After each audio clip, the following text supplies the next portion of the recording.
Bueno, hola. Hoy es 17 de junio de 2015. Voy a revisar un tema que es el de los preacuerdos y lo vamos a mirar no solamente en la parte que viene con la reforma del Código de Procedimiento Penal como está actualmente y lo vamos a examinar puntualmente con casuística. Entonces, miremos lo siguiente. Esto le va a servir para entender un poco la figura del preacuerdo desde el punto de vista de que hay un principio en este sistema penal acusatorio que se conoce como el carácter de flexibilización reglada del principio de legalidad propio de este mecanismo. Es decir, en la reforma se está haciendo énfasis y se está reforzando la figura del preacuerdo.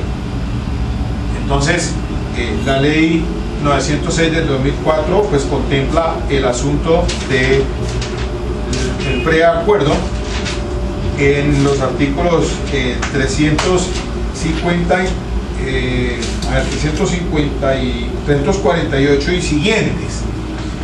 Bien,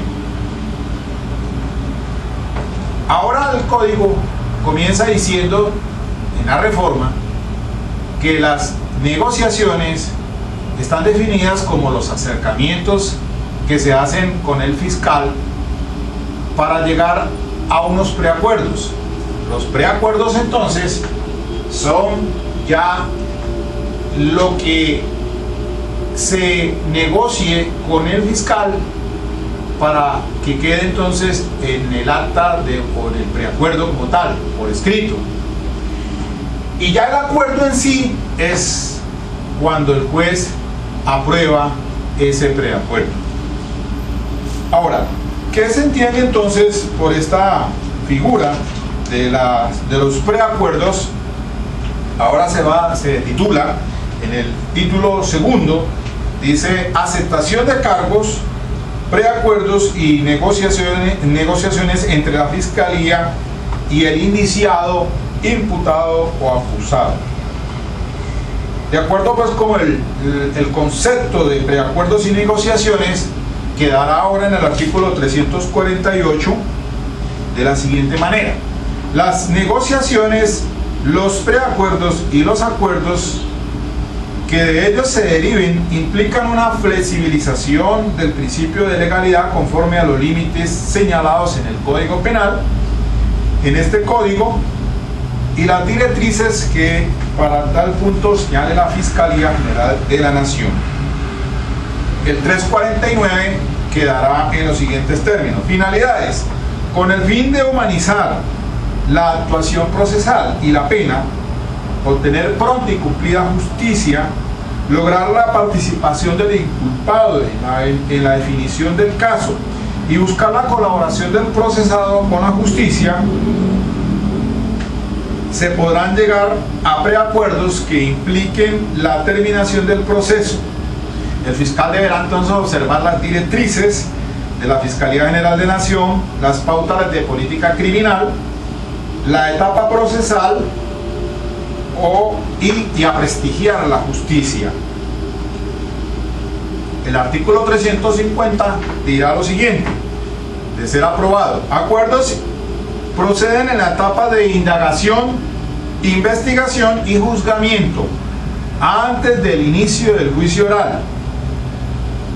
Excepcionalmente, podrán llegarse a acuerdos una vez iniciado el juicio oral. Y entonces hago la claridad que una cosa son la aceptación de los cargos, que es un instituto jurídico muy diferente en el que unilateralmente acepta los cargos y entonces, de acuerdo con el artículo 354, pues tendrá una rebaja de pena, teniendo en cuenta, según la fase procesal, hasta antes de presentar el escrito de acusación, hasta el 50%, volvemos otra vez a esa figura inicial del sistema. Si se hace en la audiencia de acusación, hasta la tercera parte. Si se hace en la audiencia preparatoria, hasta la cuarta parte, y se hace al inicio del juicio oral de la sexta parte. Es decir, retornamos o reinstalamos nuevamente, porque ese es el propósito del ministro de Justicia, es decir, Reyes Alvarado, y el fiscal general de la Nación, de plantear nuevamente el sistema premial, evitar que se fuera a juicio ese solamente un 10%, y por razones de política criminal, al presentarse todas estas legislaciones como la ley 1453, la 1242, la misma 1098, que es la que vamos a revisar ahorita, con el artículo 199, que no permite rebajas para asuntos de delitos sexuales, en que siendo víctimas los menores. Entonces se atajó esta figura de aceptación de cargos, que digo que es un instituto jurídico muy diferente, porque ese de aceptarse los cargos, pues inmediatamente lo que se va es al del juez de conocimiento para que dosifique la pena moviéndose en los cuartos. Entonces es una figura, un instituto jurídico muy diferente al de los preacuerdos, de las negociaciones, preacuerdos y acuerdos, porque acá entonces tiene como finalidad, y ahora viene más concreto y definido, porque ese es el problema que se ha tenido en relación, por ejemplo, con el porte de armas, que les decía en otra conferencia, que actualmente, hasta no hace poco, porque ya la situación ha ido matizándose en el entendido de que, por ejemplo, cuando se hace el preacuerdo para el caso del porte de armas de fuego, que es un tipo penal que está en 9 años, según el 365, cuando si se da por la figura de la aceptación de cargos, queda la pena en 7 años y 10 meses, algo más o menos eso. Pero cuando se va a hacer el preacuerdo, pues entonces la situación es que se hacía pues la negociación, y los fiscales se oponían para degradar la conducta, y ahora entonces, a fin de que pueda concederse una prisión domiciliaria o una sustitución de la detención intramural por prisión domiciliaria, entonces se hace el preacuerdo con el fiscal degradando la conducta de autoría a complicidad para el porte de armas, con una punibilidad de 54 meses, y que como tal entonces permite, según la ley 1709 del 2014 sobre descongestión carcelaria, que se le pueda entonces conceder la prisión domiciliaria, toda vez que no está excluido para esos delitos, según pues el artículo que pues trata el asunto en la ley 1709, que es el artículo 38b, cuando dice los requisitos para conceder la prisión domiciliaria. Entonces, numeral primero, que la conducta punible cuya pena mínima prevista en la ley sea de 8 años de prisión. Esa no es un problema, porque se entiende ya la dosificación de la pena como tal. Por ejemplo, en este caso 54 meses, no la pena que está establecida en el tipo penal, para decir que objetivamente entonces se cumple, sino es la dosificación de pena. Entonces, en ese evento, al degradar la conducta de autoría de participación, quedaría en 54 meses, y es posible conceder la prisión domiciliaria porque el numeral segundo dice que no esté incluido en el inciso segundo del artículo 68A de la ley del Código Penal, la ley 599, y allí el porte de armas no está incluido dentro de ese catálogo que contempla allí. Que se demuestre el arraigo familiar y social del condenado, pues eso se tiene que demostrar para que el juez de conocimiento entonces se haga. ¿Qué pasa en estos momentos? Pues que hay acercamientos con el fiscal para degradar esa conducta de autoría a complicidad, pero como algunos jueces todavía no comprenden que el sistema en esencia es un sistema de negociación, donde el fiscal tiene la facultad para investigar todo lo que revista características de delito, y es el que puede en estos casos degradar la conducta entonces de una autoría a complicidad para el porte de armas, y entonces que termine finalmente en esta situación, porque dígase usted el mismo caso cuando aceptan los cargos directamente en esas audiencias, por ejemplo, de imputación de cargos y de medida de aseguramiento, pues ya allí la situación le cambia para ese procesado, porque difícilmente entonces van a concederle una prisión domiciliaria, porque si la pena será de 7 años, 10 meses,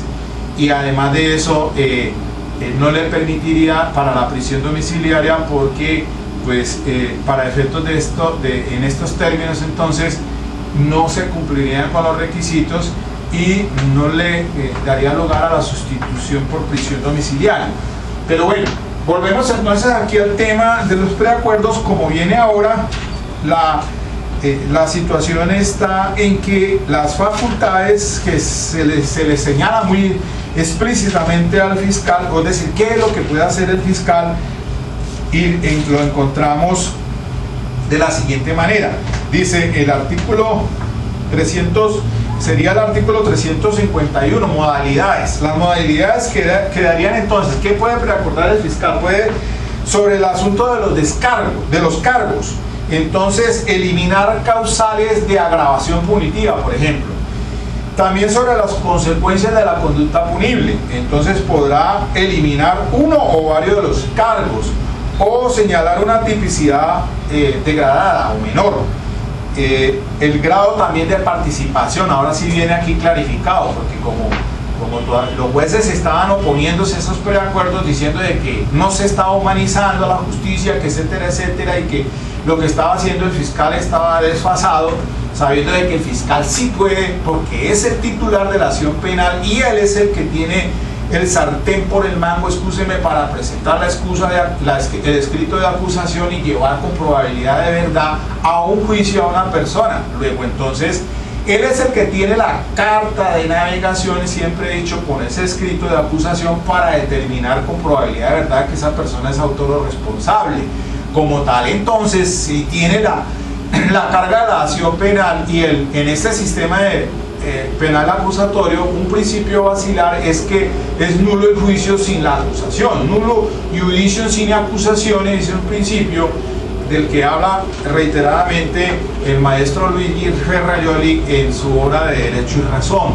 Uno de los pilares del sistema penal acusatorio es ese, que el fiscal tiene esa carga procesal probatoria para determinar en qué caso va a llevar a juicio. Por ende, él, y ahora con más razones, en esta reforma que se viene, de acuerdo al artículo 332, incluye un literal nuevo en que aún presentado el escrito de acusación, el fiscal puede pedir la preclusión cuando de las circunstancias fácticas o jurídicas le permitan determinar que de ese material no le da para pedir la condena.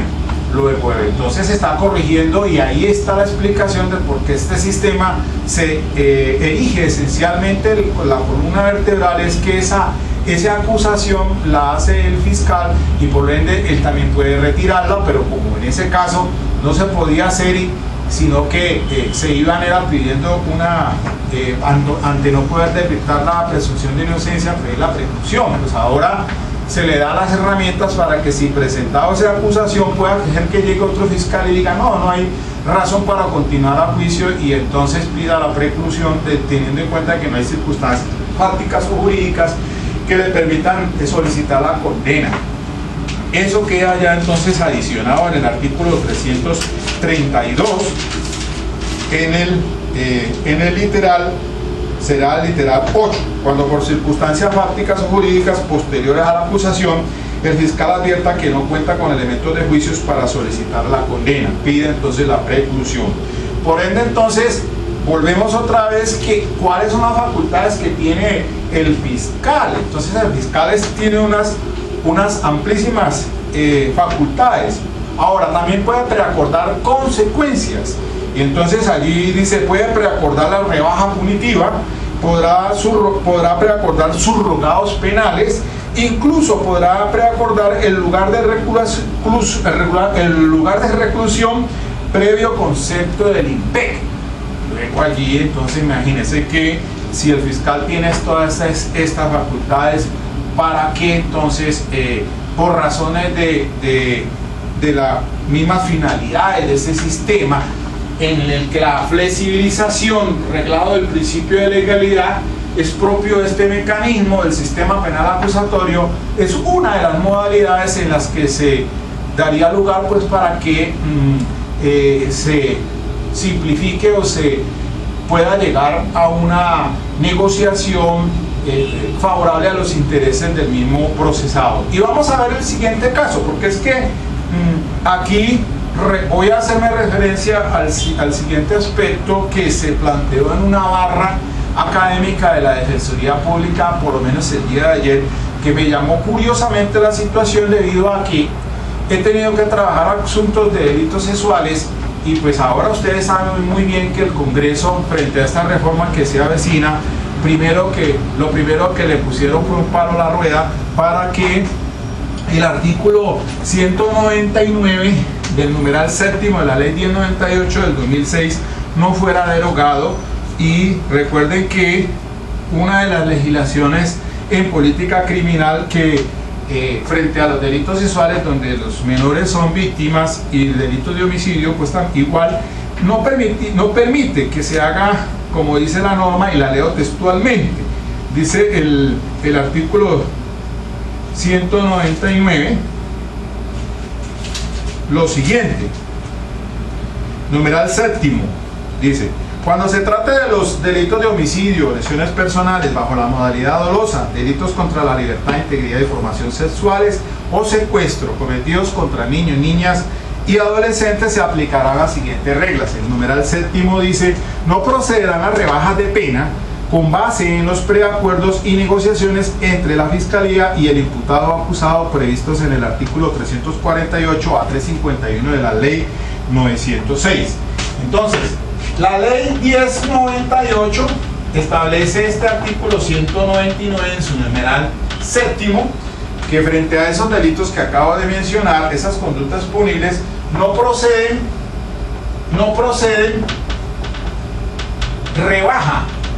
rebajas de pena, dice la norma. No proceden rebajas de pena con base en los preacuerdos, con base en los preacuerdos, ¿no? Y negociaciones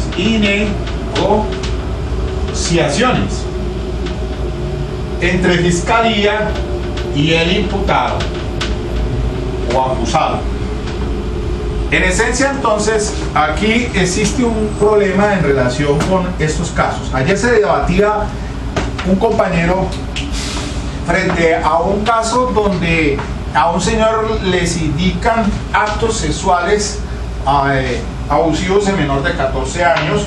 El artículo 209 de la ley del Código Penal señala pues que se tiene una pena que oscila entre 9 años, dice el artículo 209, que es el de los actos sexuales abusivos en menor de 14 años, tiene una pena que oscila entre los 9 años y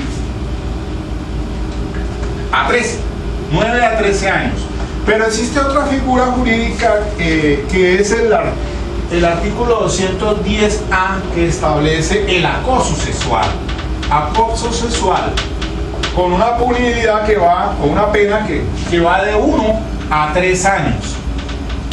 Los hechos fácticos se resumen en que un señor de 78 años le hace unos tocamientos a un niño, a un joven, a una jovencita de 9 años, y entonces los tocamientos se los hace externamente y da lugar entonces a que se investigue por parte de la Fiscalía esos actos sexuales abusivos en menor de 14 años, como lo establece pues el artículo 209, que dice que el que realice actos sexuales diversos del acceso carnal con persona menor de 14 años o en su presencia o la induzca a prácticas sexuales incurrirá en prisión de 9 a 13 años.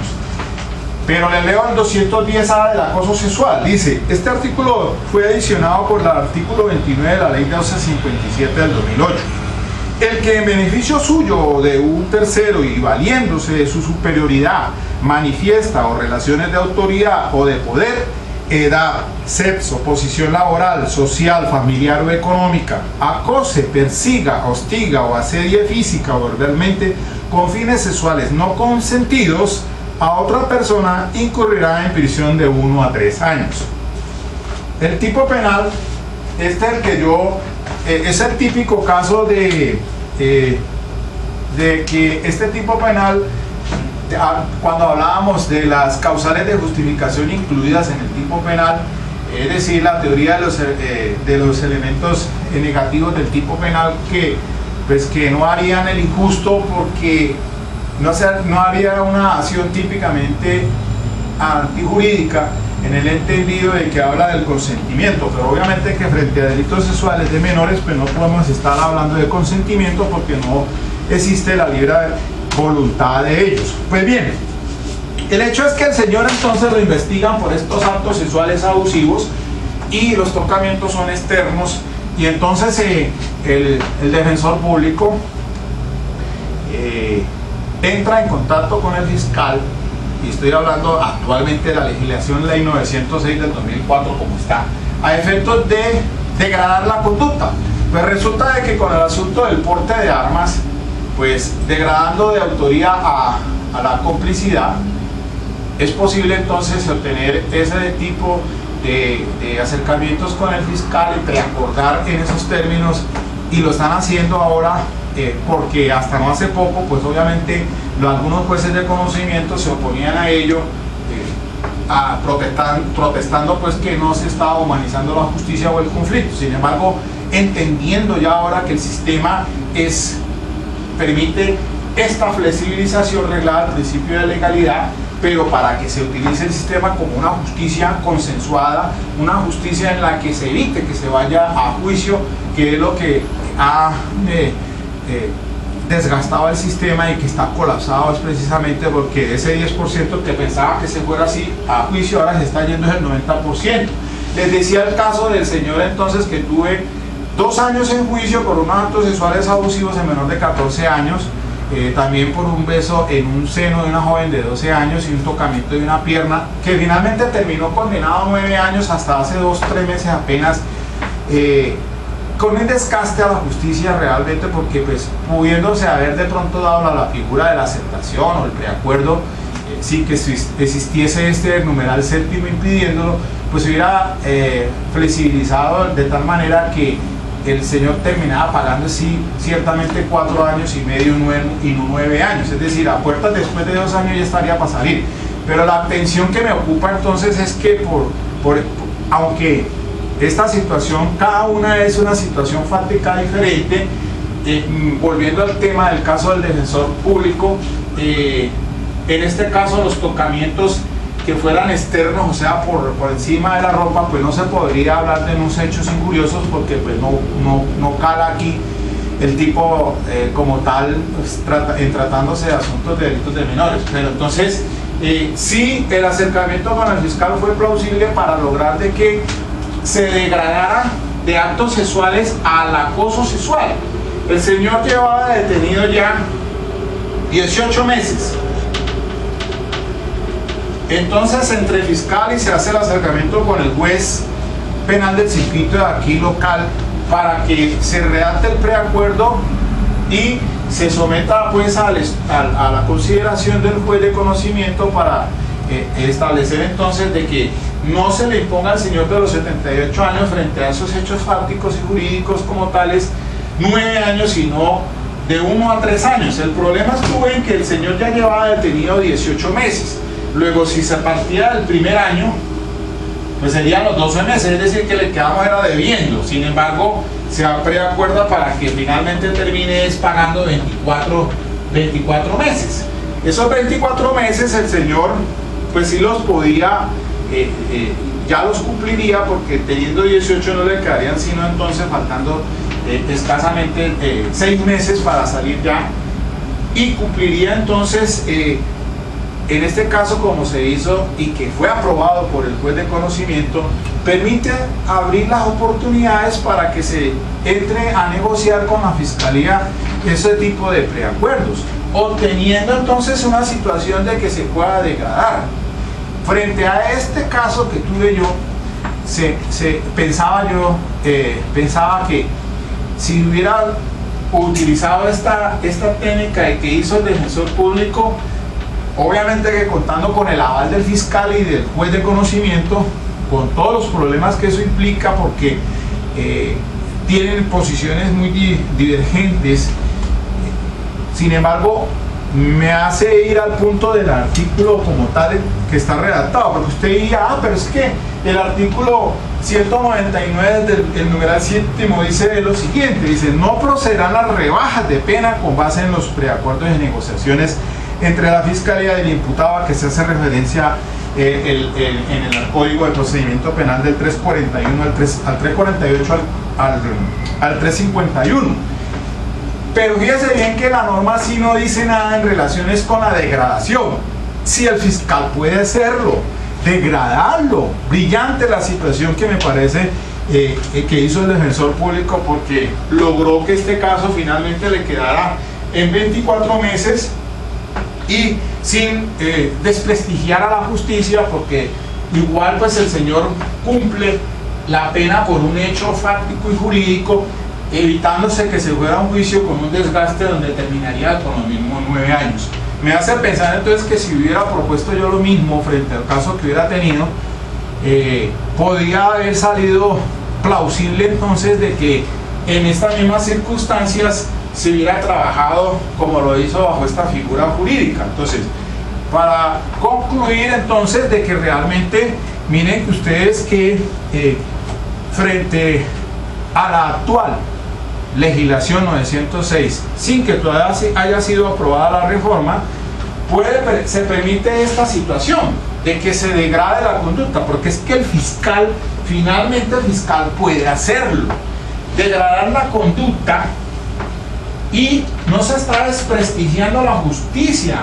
¿Por qué razón no quieren entender que el sistema lo que se está buscando es que pues sí haya una aceptación de pena, una responsabilización de un hecho fáctico, evitarse ese desgaste de irse a un juicio oral?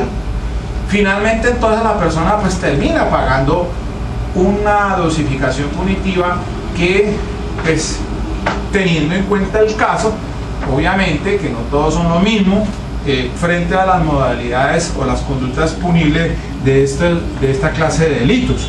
Es cierto que el daño es enorme, y alguien protestaba allí como representante de víctimas, que son los que se oponen a esta clase de negociaciones, porque dicen que en estos casos de delitos sexuales pues hay que tener en cuenta la situación del menor, la perturbación psicológica que se le causa con este tipo de conductas. Sin embargo, pues lo que tenemos que plantear es que la figura es una figura jurídica, el del preacuerdo, que permite la flexibilización de este principio de legalidad.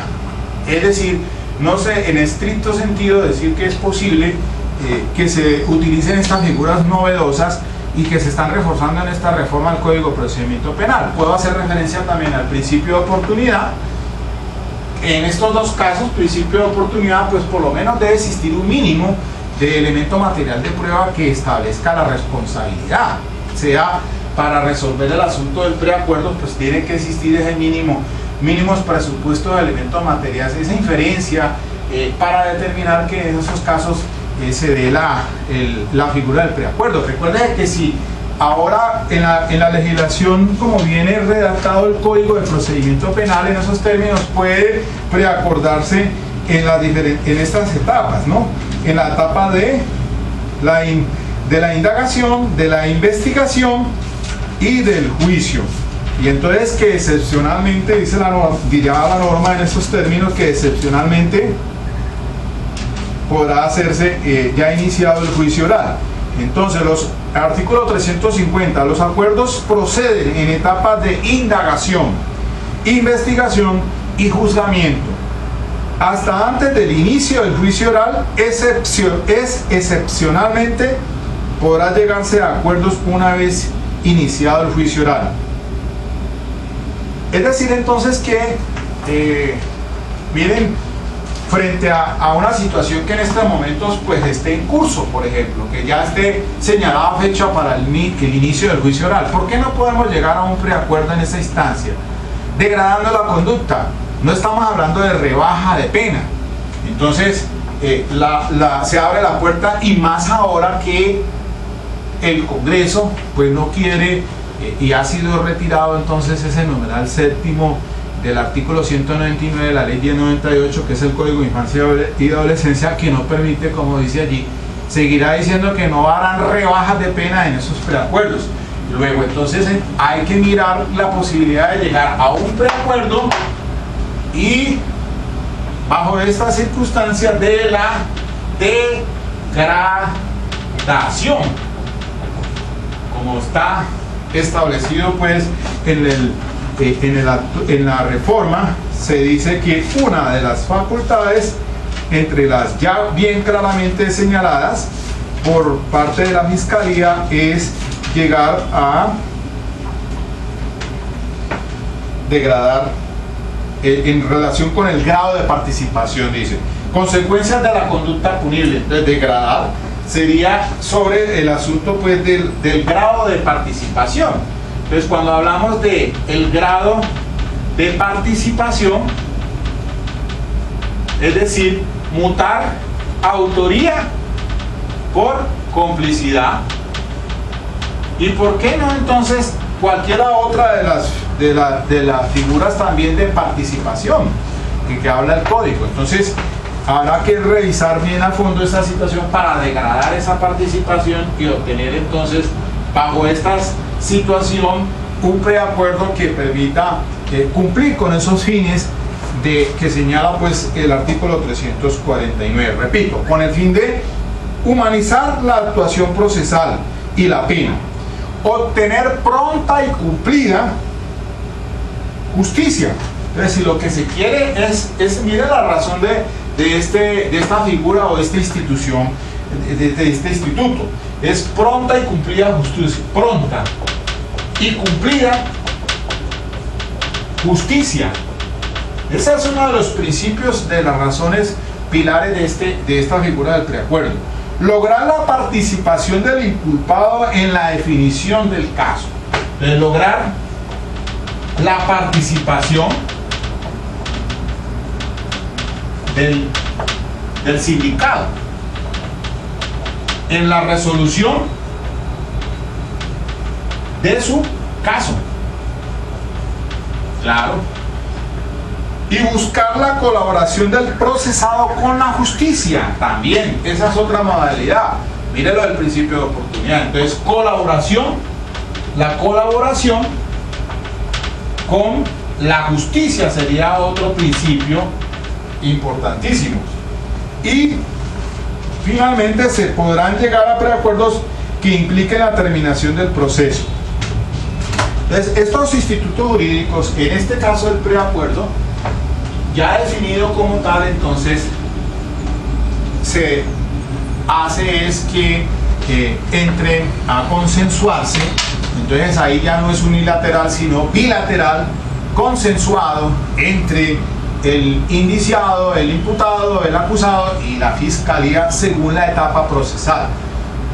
No hablamos de rebaja de pena, hablemos en este caso de obtener una de las facultades que se tienen allí, y se estarían dando entonces cumplimiento a estos principios como tal que señala la norma. Mire entonces que me parece importantísimo en casuística manejar este tipo de negociaciones con la fiscalía para que se evite realmente, y vuelvo e insisto, ese desgaste de irse a un juicio oral donde realmente pues es oprobioso tener que llegar a un juicio oral donde siempre está la carga 90 a favor de la fiscalía y 10% de la defensa.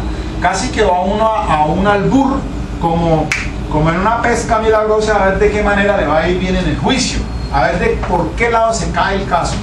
Y eso no me parece a mí que realmente sea justicia.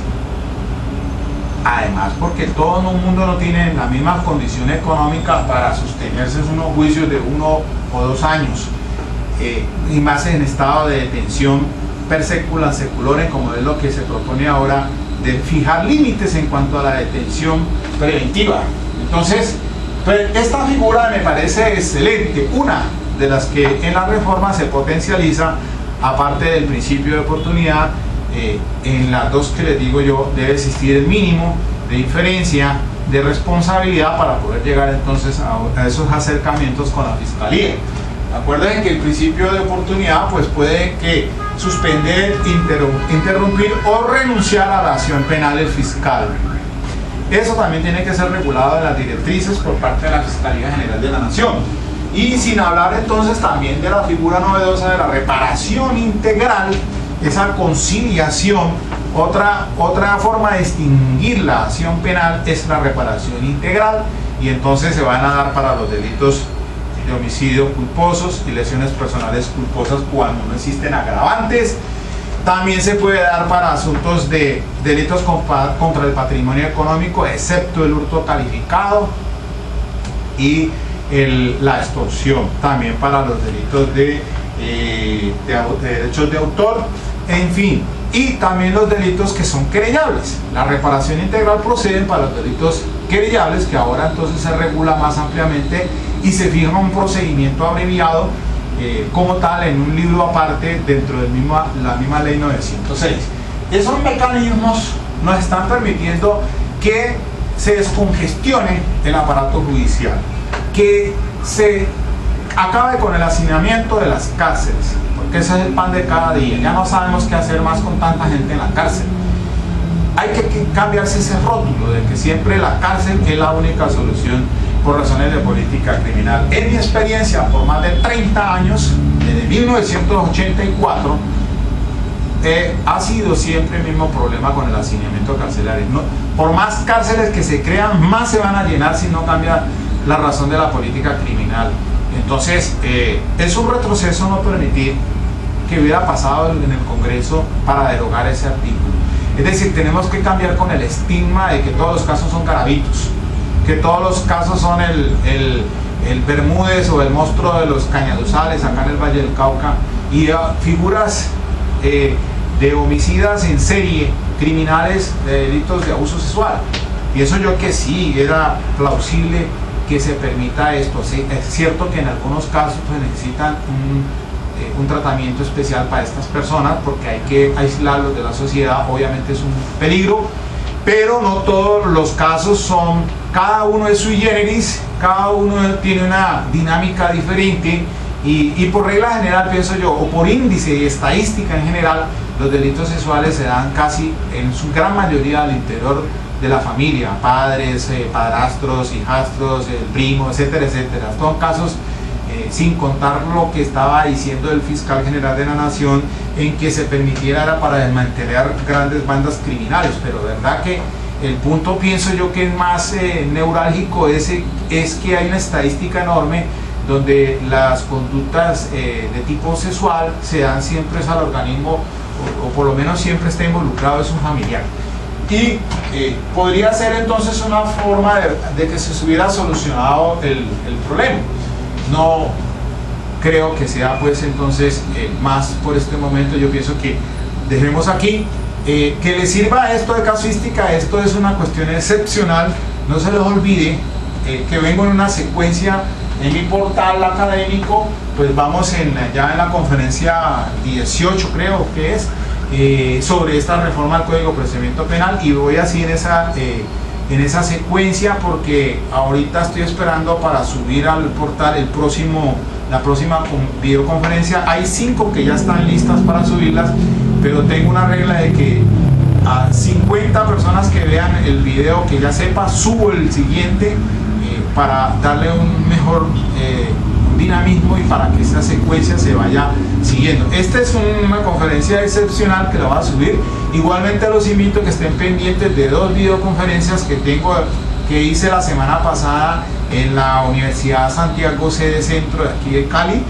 Recuerden que ahí hay un conversatorio que tenemos, es gratis. Eso se da de 7 a 8 de la mañana los días martes y los días jueves. Pueden asistir cualquiera, estudiante de derecho, abogados, litigantes, en derecho penal, funcionarios, etcétera. Es un espacio abierto, académico. Llevamos conferencistas. Allí traté 2 conferencias la semana pasada, martes y jueves, sobre la reforma al Código de Procedimiento Penal. Estoy esperando que me las edite para subirlas entonces al portal de manera excepcional también, porque esas es una parte de las que he venido trabajando sobre el tema de la preclusión, porque allí entonces en tema de preclusión faltan por subir el asunto de la figura del consentimiento, del cumplimiento del deber legal. Tengo también el error de tipo, hablando de la defensa putativa, y esos están pendientes por subirse para que ustedes vayan poco a poco revisando estos temas estrictamente académicos. Pero me parece bien que hubiera hecho este tema en casuística para que resolvamos los problemas, que se trata es de resolver problemas, dar soluciones al conflicto y tratar de buscar la forma en que las personas puedan acercarse al aparato judicial y puedan humanizarse el conflicto, es decir, obtener pronta y rápida justicia, no de degradar ni causarle un perjuicio, un desprestigio a la justicia, sino que pues realmente las personas acepten que se cometió un error, pero entonces cada caso dosificar punitivamente a efectos de que no quede inclinada la balanza a favor o en desfavor, y menos en los intereses de las personas que frente a esta dignidad humana, cuando se está en una cárcel, se quebrantan todos los principios de derechos fundamentales en estas cárceles que no se cumplen realmente con esos fines de prevención general de la pena ni de rehabilitación, sino que por el contrario son focos de más delincuencia, y el hacinamiento es tal que las personas pues están casi que se les están quebrantando derechos fundamentales como la dignidad humana, y del que la Corte Constitucional se pronunció en derecho de tutela para darle un ultimátum al ministro de Justicia. Si en 3 años no se resuelve el asunto, entonces se cierran las cárceles de este país, porque la 1709 del 2014 de Comisión Carcelaria pues no sirvió realmente, eso fueron paños de agua tibia. Y ya el ministro de Justicia dijo pues que está entrando la reforma que sobre ese artículo 317 de los términos o vencimiento de términos para libertad, regulando ese tema sobre el artículo 317 de la ley 906, teniendo en cuenta que la Corte Constitucional pues declaró exequible diferido al 20 de julio para que el Congreso legisle el tema sobre el vencimiento de términos, porque lo contrario, si al 20 de julio no se ha resuelto eso, entonces se hace efectiva la sentencia de la Corte Constitucional. Les recuerdo pues que esa sentencia de la Corte Constitucional, que regula el tema del artículo 317, la C390 del 2014 del doctor Alberto Rojas, ahora reintegrado otra vez a la Corte Constitucional. Bueno, eso era todo lo que les iba. Abramos los espacios académicos, continuemos con esos ejercicios, y cuando tenga algo de casuística vuelvo otra vez sobre el punto. Dale clic si te gusta.